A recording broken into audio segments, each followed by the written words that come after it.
Oke, mungkin diaktifin dulu aja kameranya.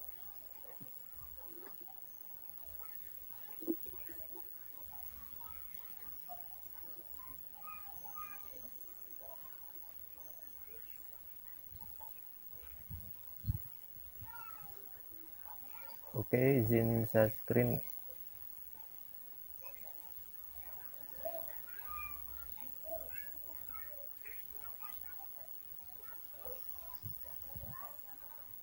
Oke, udah kelihatan belum?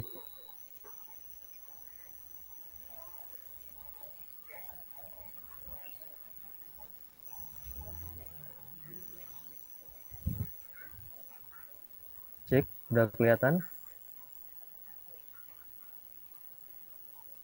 Udah. Nah, udah ya. Langsung mulai aja.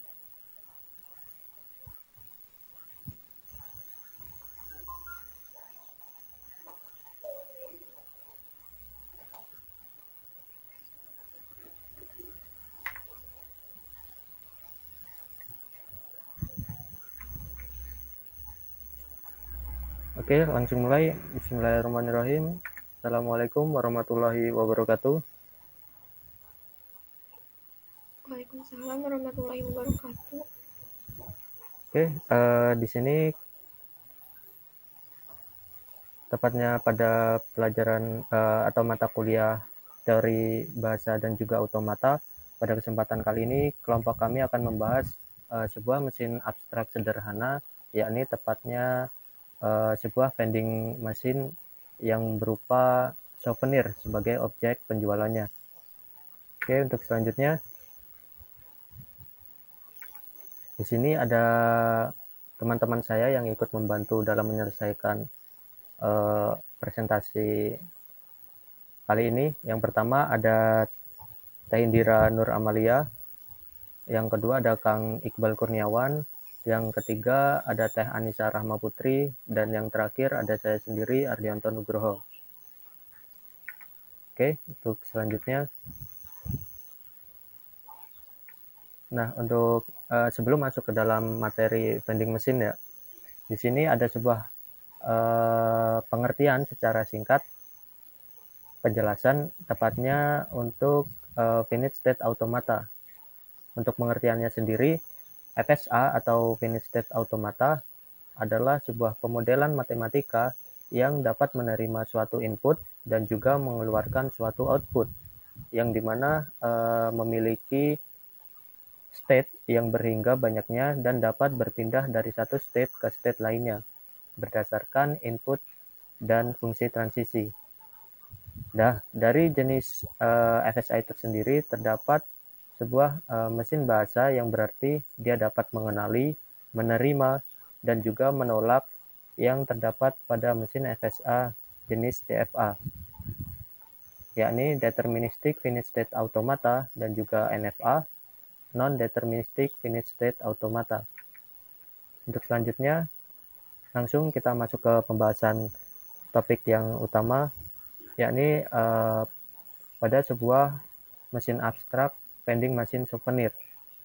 Nah, untuk pengertian sendiri, vending machine merupakan sebuah alat atau sebuah mesin yang dimana berfungsi untuk menjual barang secara otomatis, yakni untuk memudahkan konsumen dalam membeli suatu barang, sehingga dapat memudahkan proses jual beli menjadi lebih praktis dan lebih efisien.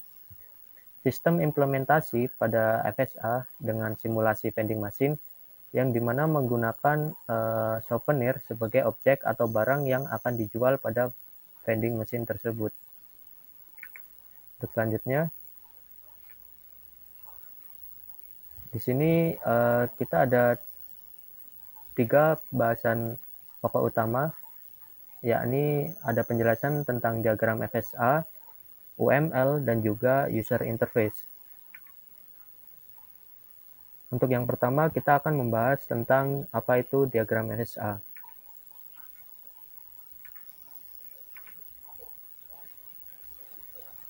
Oke. Nah, untuk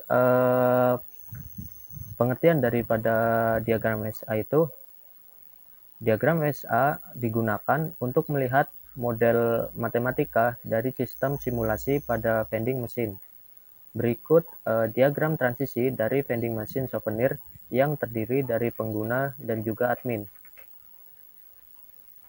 Untuk sebuah diagram transisi yang berada di sebelah kanan layar teman-teman, di sini untuk yang pertama kami sediakan sebuah diagram transisi pada pengguna, yang dimana di sini ada sebuah keterangan.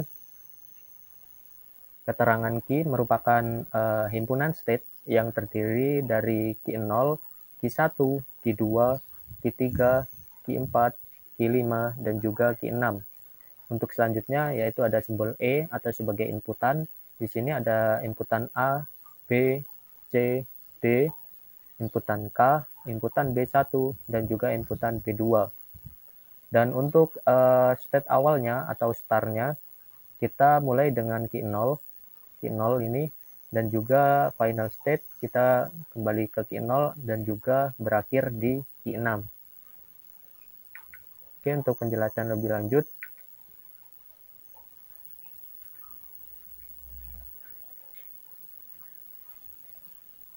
nah, untuk penjelasan lebih lanjut mengenai pembacaan daripada diagram transisi dari pengguna ini sebagai berikut.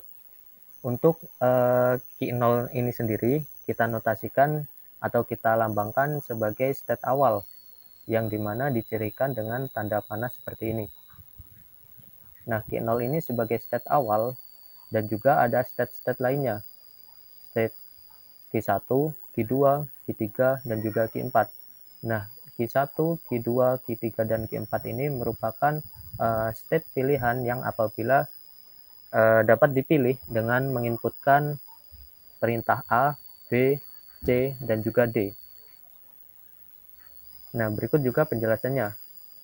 Q0 yaitu state awal, dengan apabila ingin menuju ke Q1 dan juga Q4 harus menerima inputan ini antara A, B, C, dan juga D, yang dimana inputan ini digunakan untuk proses pemilihan barang, tepatnya pada vending machine souvenir tadi. Nah, setelah itu, setelah kita memilih barang di antara ini, Q1, Q2, Q3, dan juga Q4, maka setelah itu selanjutnya di sini ada sebuah inputan lagi, yakni dilambangkan dengan huruf K.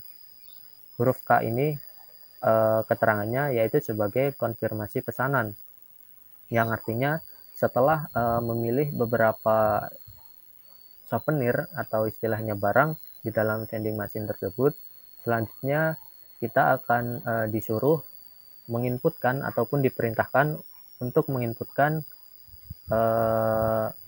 sebuah perintah yang dimana dia itu dapat berakhir atau menuju ke Q5. Lalu untuk selanjutnya di sini Q5 memiliki dua opsi inputan, yakni apabila Q5 ini menerima inputan B1 yang artinya yaitu membeli barang, maka dia dapat berakhir di state Q6 atau ke final state, yang artinya nanti barang yang sudah dipilih dan juga dikonfirmasi maka akan keluar sebagai atau istilahnya sebagai akhiran dalam final state tersebut. Dan apabila Q5 tersebut diinputkan, yakni berupa inputan B2, maka dia itu dengan keterangannya kembali ke state awal. Oke, maaf. Nah, yang dimana apabila Q5 ini diinputkan B2, nah konfirmasi kan, apabila konfirmasinya itu batal, istilahnya begitu, maka dia dapat kembali ke Q0 atau pilihan awal untuk kembali menginputkan atau memilih beberapa jenis souvenir yang akan dibeli apabila terdapat kesalahan. Oke, untuk selanjutnya, nah berikut diagram transisi lanjutan. Sebelumnya kan itu ada sebuah diagram transisi pengguna, dan ini merupakan diagram transisi admin, yang dimana di sini terdiri dari sebuah state, bukan sebuah state ya, himpunan state, yang dimana terdiri dari Q0, Q1, Q2, dan juga Q3. dengan inputan M dan juga inputan I, dan yang terakhir inputan H. Untuk state awal dipilih yakni Q0 dan juga final state berakhir di Q3. Dan berikut merupakan gambar diagram transisinya.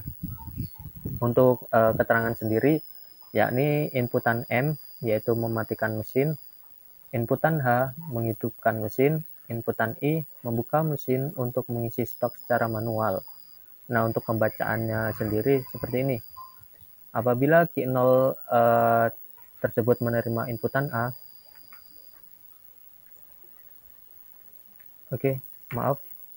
Nah, apabila Q0 ini menerima inputan M, maka dia dapat menuju ke Q1, yang artinya terjadi proses mematikan mesin. Untuk selanjutnya, apabila setelah berada di Q1 tersebut, maka dia dapat menerima inputan I, yang artinya dia menuju ke Q2, yakni terjadi proses pengisian stok yang dilakukan oleh seorang admin. Untuk selanjutnya, setelah berada di state Q2, apabila dia menerima inputan H, maka dia dapat berakhir atau dapat menuju ke final state, yakni Q3. Dan proses ini yakni proses menghidupkan mesin. Kurang lebih seperti itu. Nah, untuk selanjutnya di sini kami juga sediakan dua buah flowchart, yakni flowchart pengguna dan juga flowchart admin. Kurang lebih sama seperti penjelasan pada diagram transisi sebelumnya. Flowchart ini digunakan atau pengertiannya adalah sebuah algoritma ataupun alur kerja atau proses yang menampilkan langkah-langkah dalam bentuk simbol-simbol grafis. Nah, untuk flowchart pengguna, di sini kita bisa lihat, yakni diawali dengan mulai. Mulai ini bisa kita tandai, ya ini memasukkan uang, ditandai seperti itu di dalam sebuah mesin. Lalu selanjutnya pilih jenis souvenir. Setelah memasukkan uang, kita dapat memilih jenis souvenir. Dan setelah memilih jenis souvenir, yakni kita dapat ataupun mesin tersebut membaca jenis inputan souvenir yang dimasukkan oleh pengguna tersebut. Untuk selanjutnya, ke langkah berikutnya, pengguna dapat melakukan sebuah konfirmasi dari sebuah ataupun barang souvenir yang dibeli sebelumnya. Lalu untuk selanjutnya di sini ada decision atau penentuan pilihan, yang dimana apabila dia memilih tidak ataupun batal dalam artian mengkonfirmasi barang tersebut, maka mesin tersebut membaca sehingga mengembalikan ke proses awal atau proses mulai, sehingga pengguna tersebut dapat memilih jenis souvenir kembali.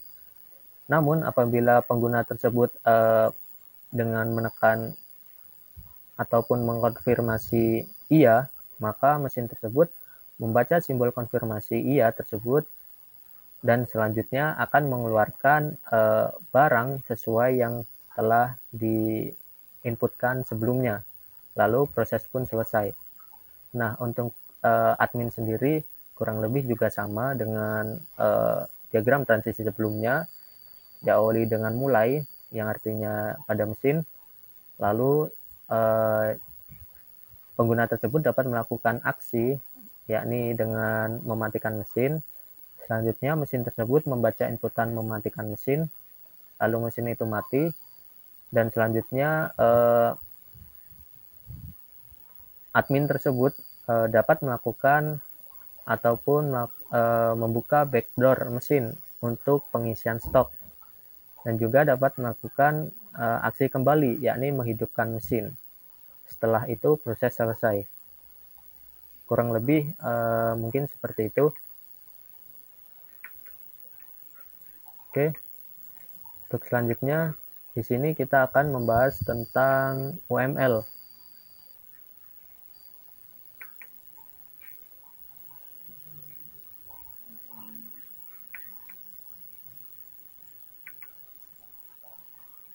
Nah, untuk penjelasan selanjutnya akan dijelaskan oleh Teh Anissa Rahma Putri. Teh Anissa, dipersilakan. Oke, izin melanjutkan. Oke, maaf. Saya akan melanjutkan mengenai UML. Sebelumnya, apa sih yang disebut dengan UML? Nah, UML ini merupakan kepanjangan dari Unified Modeling Language. UML ini adalah suatu metode dalam pemodelan secara visual yang digunakan sebagai sarana perancangan sistem berorientasi objek. Berikut pengimplementasian FSA dengan simulasi vending machine dengan menggunakan UML yang terdiri dari pengguna dan admin.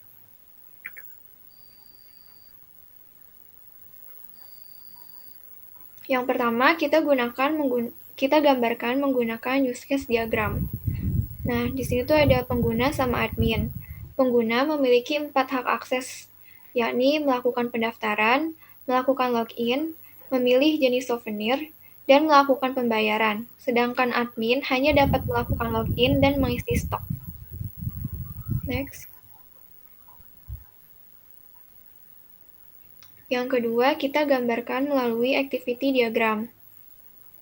Nah, sebelumnya activity diagram merupakan gambaran sebuah alur dari rangkaian kegiatan yang ada pada sistem yang sedang dirancang. Berikut merupakan gambar dari activity diagram yang terdiri dari melakukan pendaftaran, melakukan login, memilih souvenir, melakukan pembayaran, dan menambah stok. Yang pertama ini ada activity diagram pengguna untuk melakukan pendaftaran. Bagi pengguna yang baru, diharuskan untuk melakukan pendaftaran akun terlebih dahulu. Nah, selanjutnya, untuk pertama masuk ke menu pendaftaran, kemudian melengkapi persyaratan pada form terkait. Setelah itu, sistem akan melakukan validasi. Apakah data yang diinputkan sesuai dan lengkap dengan persyaratan? Nah, jika lengkap dan sesuai, maka akun berhasil dibuat. Namun, jika tidak, maka akan dikembalikan ke form untuk segera melengkapi proses persyaratan.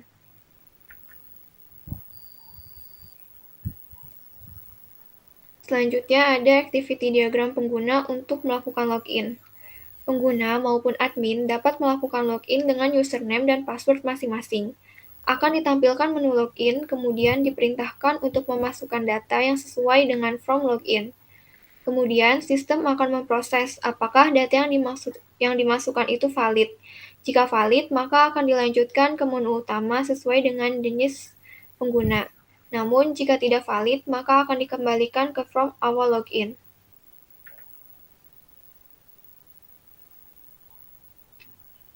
Yang ketiga, ada activity diagram pengguna untuk memilih souvenir. Pengguna dapat memulai dengan memilih jenis souvenir. Kemudian, mesin mengolah perintah inputan. Lalu, setelah mesin menerima inputan tersebut, pengguna diperintahkan untuk memasukkan jumlah souvenir yang akan dibelinya. Setelah itu, mesin akan menampilkan keputusan konfirmasi barang yang akan dibeli. Jika konfirmasi menekan ya, maka proses berhasil dan berlanjut ke tahap selanjutnya, yakni melakukan pembayaran. Namun jika konfirmasi tidak, maka akan dikembalikan ke menu awal, pilih jenis souvenir. Selanjutnya ada activity diagram pengguna untuk melakukan pembayaran. Setelah pengguna melakukan transaksi sesuai dengan yang dibutuhkan, aplikasi atau sistem akan menampilkan nomor transaksi atau nomor pembelian yang nantinya akan digunakan pada saat penginputan data mesinnya langsung.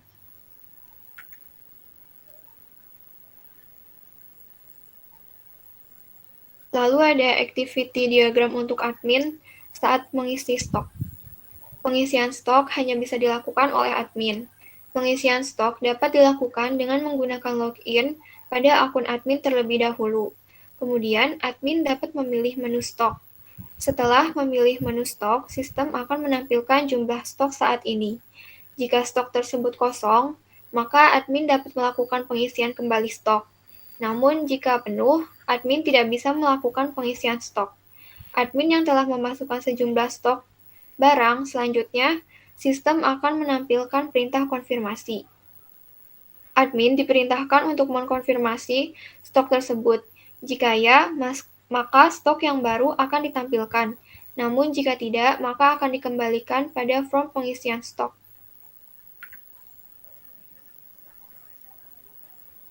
Selanjutnya ada UML sequence diagram, akan dijelaskan oleh Indira. Kepada Indira dipersilahkan. Baik, terima kasih kepada Anissa. Di sini saya akan menjelaskan tentang sequence diagram. Sequence diagram merupakan salah satu yang menjelaskan bagaimana suatu proses operasi itu dapat dilakukan. Proses berjalannya diurutkan berdasarkan waktu dari kiri ke kanan, sehingga terjadinya pesan terurut. Berikut ini merupakan gambar dari sequence diagram yang terdiri dari memasukkan uang, memilih souvenir, mengambil kembalian, dan menambah stok. Nah, di sini terdapat sequence diagram pengguna dalam melakukan pendaftaran. Di sini terdapat pengguna, daftar, proses validasi data, dan menu login. Pengguna memilih pendaftaran dan mengisi form pendaftaran. Lalu setelah itu data akan divalidasi. Jika data valid, maka akan menampilkan menu login. Jika tidak, maka akan kembali ke pendaftaran. Next. Selanjutnya yaitu sequence diagram pengguna atau admin dalam melakukan login. Di sini terdapat pengguna atau admin, login, proses validasi data, sistem, dan menu sesuai dengan pengguna admin. Pengguna atau admin memilih menu login dan mengisi data login. Setelah itu, maka data akan divalidasi. Jika data valid, maka sistem akan menampilkan menu sesuai dengan pengguna atau admin. Jika tidak, maka akan kembali ke login. Next. Selanjutnya yaitu ada sequence diagram pengguna dalam memilih jenis souvenir. Di sini terdapat pengguna, menu utama, menu jenis souvenir, proses konfirmasi data pembelian, dan menu pembayaran. Di sini pengguna memilih jenis souvenir dan memasukkan jumlah souvenir. Lalu setelah memilih jenis souvenir dan memasukkan jenis souvenir, maka menu utama akan menampilkan menu jenis souvenir dan memvalidasi data. Lalu di sini terdapat konfirmasi pembelian. Jika ya, maka akan menampilkan menu pembayaran. Maka jika tidak, kembali memilih jenis souvenir. Next. Selanjutnya yaitu sequence diagram pengguna dalam melakukan pembayaran. Di sini terdapat pengguna, menu pembayaran, sistem, menu pembayaran. Yang pertama ini pengguna memilih pembayaran, lalu menu pembayaran akan menampilkan get nomor transaksi. Lalu setelah melakukan get nomor transaksi, maka sistem akan menampilkan nomor transaksi. Next. Lalu terdapat sequence diagram admin dalam mengisi stok. Yang pertama itu terdapat pengguna, menu utama, proses validasi data stok, menu stok, konfirmasi stok, dan stok. Pertama, pengguna atau admin memilih menu stok, lalu akan melakukan validasi stok. Jika stok kosong, maka akan mengisi stok. Jika penuh, maka admin tidak bisa mengisi stok. Lalu setelah melakukan validasi stok, akan menampilkan jumlah stok yang sekarang. Admin diperintahkan untuk mengonfirmasi stok. Jika ya, maka stok yang baru akan ditampilkan. Jika tidak, maka akan dikembalikan kepada menu stok. Setelah melakukan konfirmasi, maka tampilan stok akan berubah. Next.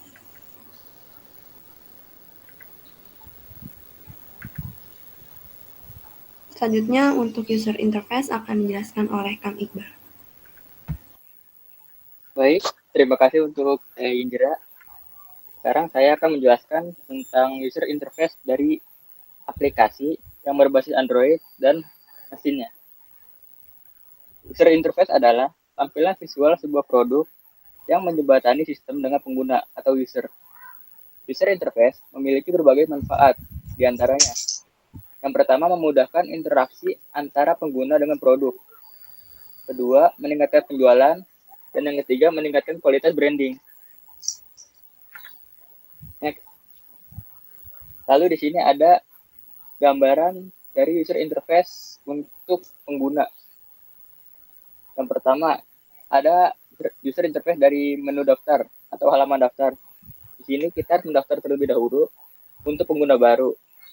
dengan memasukkan data-data yang valid tentunya. Contohnya seperti nama depan, nama belakang, username, dan password. Setelah kita yakin kalau data-data itu sudah valid, kita klik konfirmasi. Setelah itu, kita akan dialihkan ke halaman login. Di halaman login ini, kita memasukkan username dan password yang telah dibuat tadi. Setelah kita memasukkan username dan password yang telah dibuat tadi, kita klik masuk. Setelah itu akan tampil menu utama, di mana menu utama ini akan menampilkan berbagai jenis souvenir yang tersedia, seperti baju, shawl, gantungan, dan stiker. Lalu di sini saya mencontohkan untuk membeli satu barang, yaitu baju.